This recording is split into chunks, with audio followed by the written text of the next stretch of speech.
The Smurg by Jessiy, read by Alex Mavella. Chapter 10. Despite having the belief that Grindelwald would break out of Azkaban within the day, things were quiet for much longer than Hermione ever expected.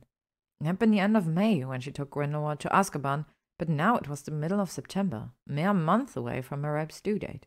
The leaves had changed, their air cooled, and she missed him. Not that she would admit that to anyone. Had Azkaban really been that hard for him to escape from? Sirius had done it, but of course Sirius was an unregistered animagus, something that Grindelwald wasn't. Neither did he have a grieving and dying mother to take his place. But he had been so sure of his ability to break out. Hermione didn't know what to think. Either way, she had her hands full with her family. Dumbledore was back to his transfiguration post, and Merope was staying in her old bedroom at Hermione's so that she would have help when the time came. The vow thrummed in happiness as Albus and Merope seemed to fall farther and deeper in love each day. Merope's contentment settled around Hermione and kept her from totally sinking into depression. What was there to be depressed about when Tom was soon to be born? Gellert Grindelwald's charming face flashed in her mind, and she savagely thrust it back behind walls so high they could reach the moon. That door was firmly closed to her. There was no point in playing what if. Hermione! Merope yelled from another room, and Hermione hightailed it out of her office and into the sitting room where Merope was being fed grapes by Jasper, her feet popped up on a green velvet pillow on the chaise. What's wrong? Come here, the baby's kicking. Hermione smiled in relief and indulgence and approached, reaching out. Merope took her hand and guided it to exactly where Tom was kicking. Together they cooed in amazement to the active fetus, watching as a foot repeatedly kicked Merope's belly. We've settled on a name, Merope said, hands still over Hermione's, and Hermione looked up in interest. Never occurred to her that he may be named anything other than Tom. Albus and I both think we should use the name Tom after the baby's father, but mostly because you told me that this was his name in the future. Malvolio after mine, and Dumbledore for his surname, obviously. It wouldn't do anyone any good to know this child was conceived out of wedlock. Hermione nodded. That was the whole reason why Hermione vowed to take Dumbledore's place in hunting Grindelwald in the first place, so that Tom would be born with legitimacy. People are going to ask why Tom, why not something else? And I will tell them that we named him so because of you. You can tell them whatever you like. Tom, the Tom I grew up fearing, dictated everything about my life. There was no greater influence, that is true, even if it wasn't a positive influence. See, too much information. Just tell people that Tom was a beloved relation and leave it at that. You want me to lie? What? Do you want them to tell the truth? No, Hermione mumbled. Then it is settled to the public. Tom is named in honor of you.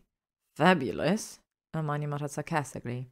Merope laughed at Hermione's expense and drew her attention back to her moving belly. A tapping came from the window, and Jasper left his post to let the owl in. A pretty owl swooped in and alighted on the back of the chaise, sticking her leg out, waiting patiently to be relieved of her burden. What a beautiful owl, Merope cooed, and Hermione let her take the scroll off the bird's leg while she still massaged Merope's stomach every time Tom moved. Everything was quiet for several minutes as Merope read the missive before exploding, startling Hermione badly. Oh, shit! Hermione's hand laid over her thundering heart as she gasped wide-eyed, trying to get her body back under control. What the hell, Merope?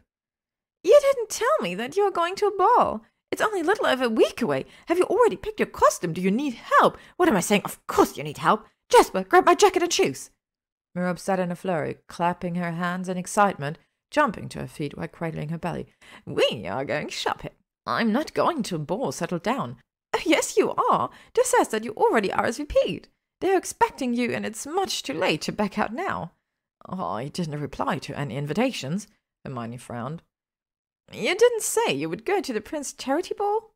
Merope asked doubtfully, glancing back at the reminder in her hands. No, I didn't, and I'm not going. Oh, yes, you are. I don't know exactly where the mistake occurred, but if you don't go, we will be pariahs. You are being overly dramatic, Hermione said, laying back on the chaise. Do you want Tom to be ostracized by his peers? Because this is a good way to do it. Hermione closed her eyes and groaned. Merope was going to make her go to the stupid thing, and she would go for Tom. Always for Tom. Everything for Tom. No, that wasn't quite right. Everything was for Harry and Ron, which meant, in this life, Everything for Tom. Hermione rolled her eyes up to the ceiling as if the horsehair plaster held the answer of a way to get out of going. Fine, Hermione said, giving in with bad grace. She'd just be hounded until she agreed anyways. Part of the problem was that Merope was bored. Albus was at Hogwarts, and the only thing that kept Merope occupied was Tom and decorating and anything else she could think of baby-related. She sewed bunting, crocheted small blankets, knitted booties, met with other expectant mothers, and poked her nose into Hermione's business. Well, only the juicy bits that revolved around her non-existent love life. Hermione watched helplessly as Jasper had Merope into her shoes and jacket, shrugging on her own outer robes in the process. She just prayed that Merope would be satisfied rather quickly and begged silently to find a suitable costume at the first shop. "All right, Hermione, let's go," Merope said happily, making her way to the flue. Hermione trudged slowly behind her, threw in the flue powder, and stepped through, knowing she just wasn't going to win against Merope. That didn't mean she intended to actually go to the event, but telling Merope that would be less successful than if she had told the rocks or the flowers in the garden. Merope had the most intense selective hearing imaginable when it suited her. The moment she appeared at the Leaky Cauldron, Hermione was hailed by all those she had met over the long month. She had made it her business to be well regarded and thought of kindly, much like Red Butler had in Gone with the Wind, when he and Scarlet lived in Atlanta with Bonnie. And Merope was among them, receiving their congratulations on the upcoming new addition to the Dumbledore clan with grace and exuberance. She was nothing like the self-conscious, ignorant, abused girl that was pulled out of the gaunt shack. Before long, Merope made her way to Hermione and grabbed her hand, excitedly tugging her to the brick arch at the back of the Leaky, tapping in the required sequence. Diagon Alley opened to her in the same way it had when she was 11, and it still took her breath away. The hustle and bustle, though, were way more significant before 2 civil wars ravaged the magical shopping district. It was beautiful and resplendent. And dare she think, magical? There was nothing quite like seeing magic promoted in such a flagrant, unabashed way. Merope strode through the milling crowds, confidently cradling her belly while still gripping Hermione's hand, probably correctly thinking that she would try to escape when finally they reached their destination. Madame Leroy's, the precursor to Twilfit and Tettings. The bell on the door rung as they entered the shop. "How can I be of service today, ladies?" A young willowy woman in a tight green wrap dress that daringly bared her calves with a peak of the knee. "My sister is expected at the Prince Charity Ball, and as of yet has been unable to find a perfect costume." "Cutting it a little close, aren't we?" The woman sneered. "When we find something worth wearing, it won't matter. We're rather choosy, but if you feel like your little shop isn't up for such a daunting challenge of pleasing the Lady Slytherin, we completely understand and would be more than happy to direct our search elsewhere," Merope countered, a little twinkle of determination hardening her gaze. The young woman looked as if slapped and yet tried to hide it.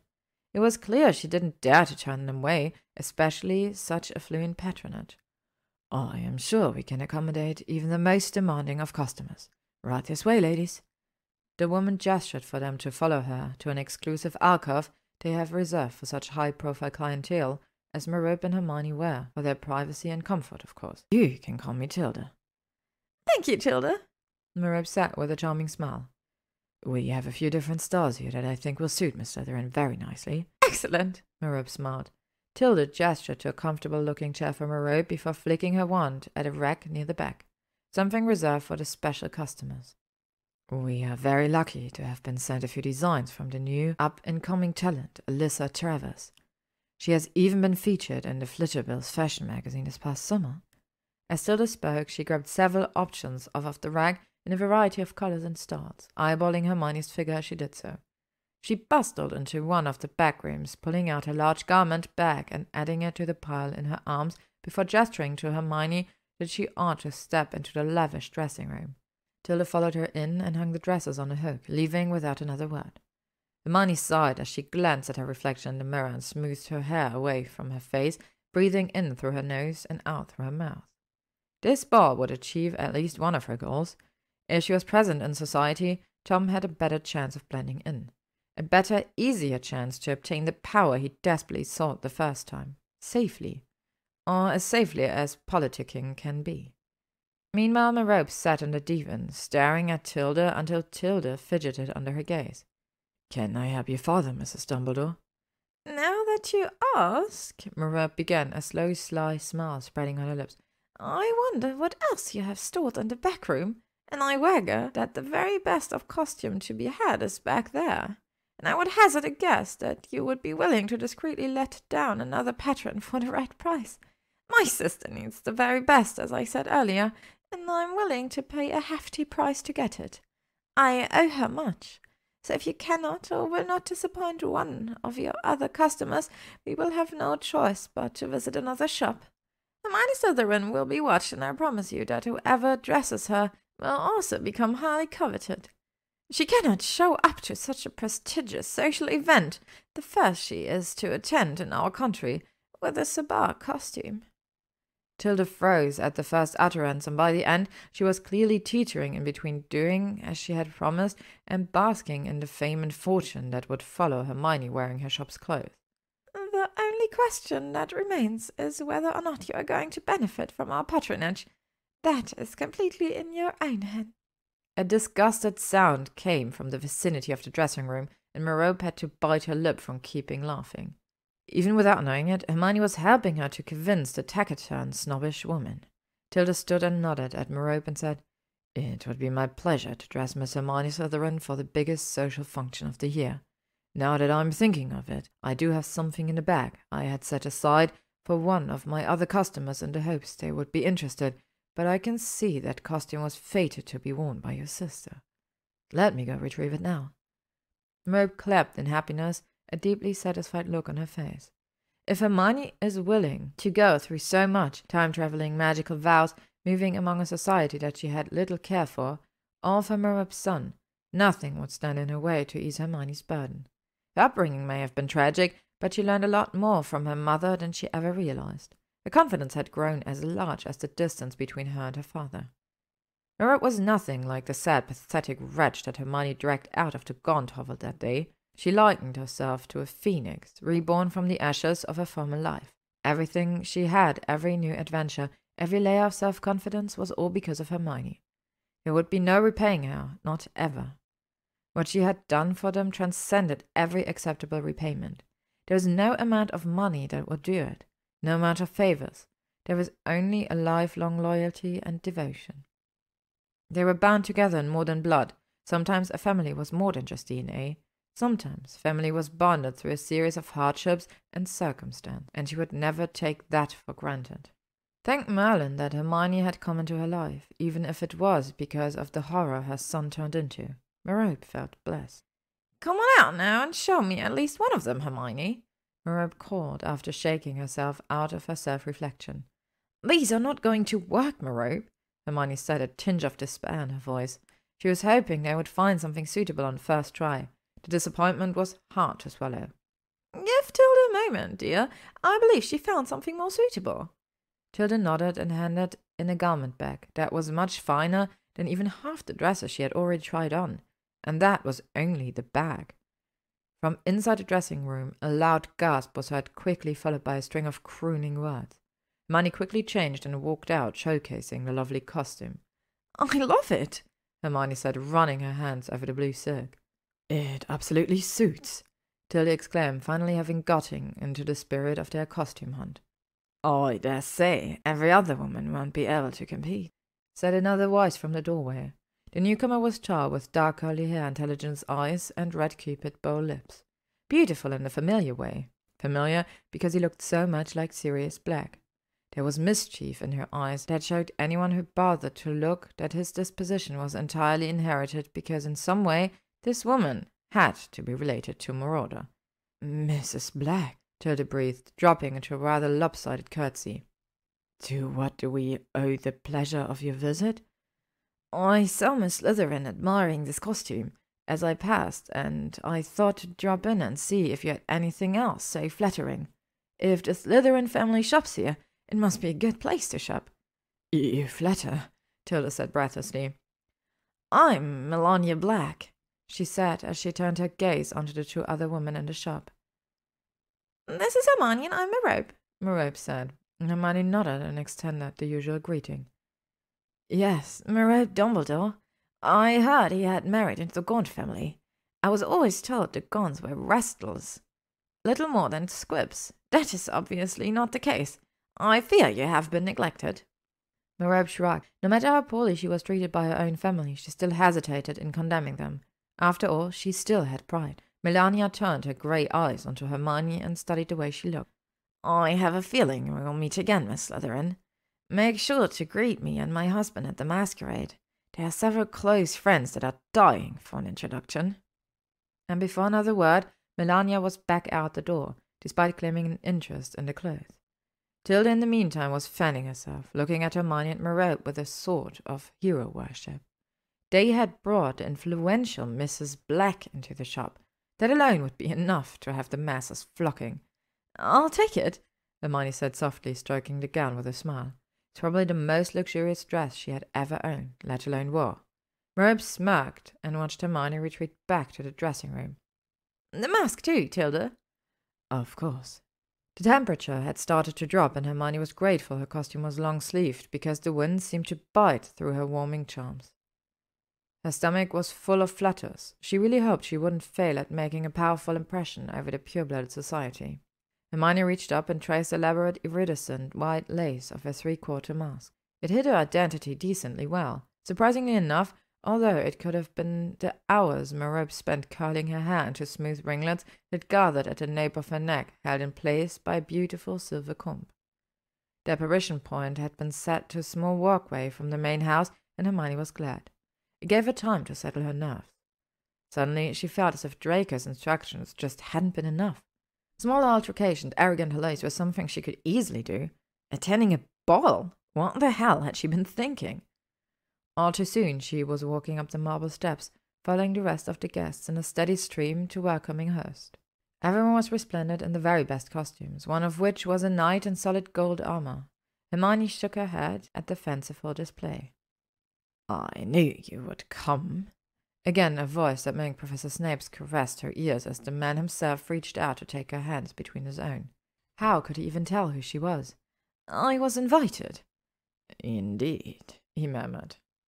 "Where is your attendant? Mother and I were shocked when your acceptance was for one. Ditch him, did you?" For a moment Hermione was tempted to say that he was merely detained by other matters and was unable to attend, but if she lied now, she would be labelled as taken. How could she move on with her life and start her own family if she was still spoken for? The perks of not having Prince stalk her all evening nearly made her choose the former. But alas, she had to keep herself open. Tom needed family and normalcy. She wasn't going to lie to herself and say she also didn't crave those very things. Nothing had been normal or right since her 4th year. "He and I didn't want the same things in the end," Hermione said quietly, already regretting it as his black eyes sparkled from behind his black silk mask. To break the tension, she asked the first thing that came to mind. "Who are you supposed to be?" His lip curled upward. "Death, who bestowed gifts upon the 3 brothers who dared to cheat him." "Ah," Hermione said weakly, wishing the couple in front of her would move on so that she could greet the next person in line. "I like your costume, too. I never would have thought anyone could make a baker costume look so alluring." "Thanks. Madame Leroux's creation." "Remind me to send my compliments." Hermione tried to smile, but it came out as more of a grimace than anything else. She tucked her hands, trying to escape his long-fingered clutch to no avail. The moment she tried to pull away, he tightened his hold and he drew her entire body closer. Her face flared with an extreme blush. She couldn't even meet the eyes of the snickering man behind her, waiting for his turn to greet the prince heir. Leaning over, he placed his lips to her ear, whispering, "Save a dance for me." Things were starting to get awkward as she kept silent, really not wanting to dance with him. But although persistent, he wasn't really all that bad. Hermione winced. He could be Prince Charming, and it wouldn't matter. Her mind was stuffed full of indecent flirtation, boyish features, and dangerous liaisons. "All right," she agreed. He pulled back immediately, and she saw that his entire face had lit up in happy expectations. His elderly mother reached out to take her hand, obviously pleased and aware of what she had just agreed. The rest of the line was a blur of influential people that commented on her costume, family, or prospect. How could they possibly know who she was under all that layers of finery and the large mask that was molded by magic to her face? Great silver seals were piled with hors d'oeuvres and crystal flutes of champagne. Both were incredible. She lost herself in the crush, stopping here and there to talk to someone who hailed her. "Brilliant! I wondered if you weren't actually coming," Melania Black exclaimed from behind her. Hermione twisted around, with a smile firmly planted on her face, relieved to see someone she had at least met before. "How could you possibly know if I should or not? I can barely move," Hermione replied. "I know. Despite having done this for hundreds of years, the princess just cannot seem to get it right. Don't worry, though. We will be moved to the barroom soon, where all the dancing will take place." "Lovely," Hermione said dryly. Melania laughed. "It's not so bad. You get used to it. There's rarely someone new, though. What a novelty you are. Talk of the town. By the way, this is my husband, Arcturus Black. Arcturus, this is Hermione Slytherin." "Charmed," he said, taking her hand in his and leaning over to kiss her knuckles lightly.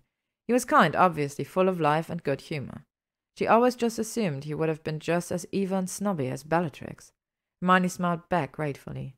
At least there was one man she could count on being nice and not try to maneuver her into marriage. She hoped there was no other black man in the wings waiting to pounce. "Any time now," Melania muttered, standing on a tiptoe trying to see over their heads.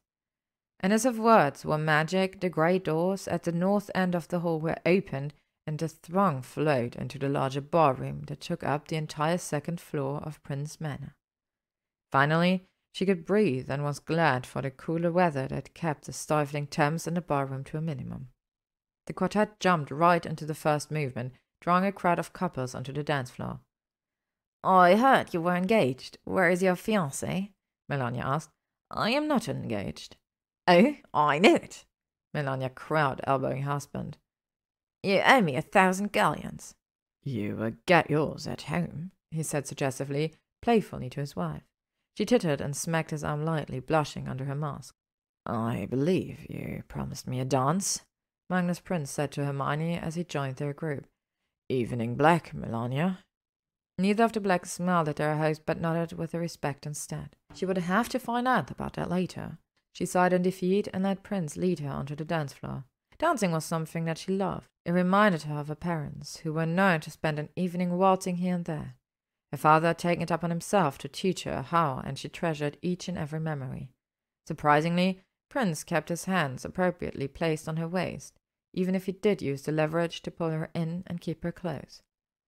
"I've been hoping for a moment just like this." He smiled down at her. "Why?" She couldn't help but ask.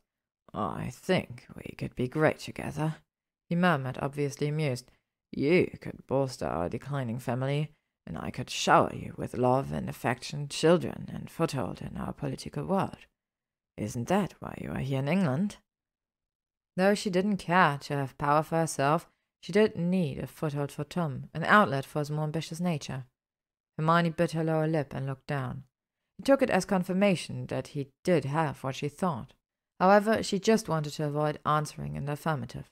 "Let me court you. Let me show you who I am. Give me a chance to win your favor." Hermione looked to the side of the dance floor where the non-dancers waited for their turn, deep in thought. What would it hurt to say yes? And she could have sworn ice blue eyes shot daggers at her from the sideline. But that was impossible. Gellert Grindelwald was still in Azkaban, wasn't he? To be continued. Thank you for listening to this chapter of The Smurg by Jessiy, read by Ella Max Mabella. If you would like to stay up to date on upcoming chapters and stories, you can follow me on YouTube, Spotify, AO3, Instagram, or Tumblr.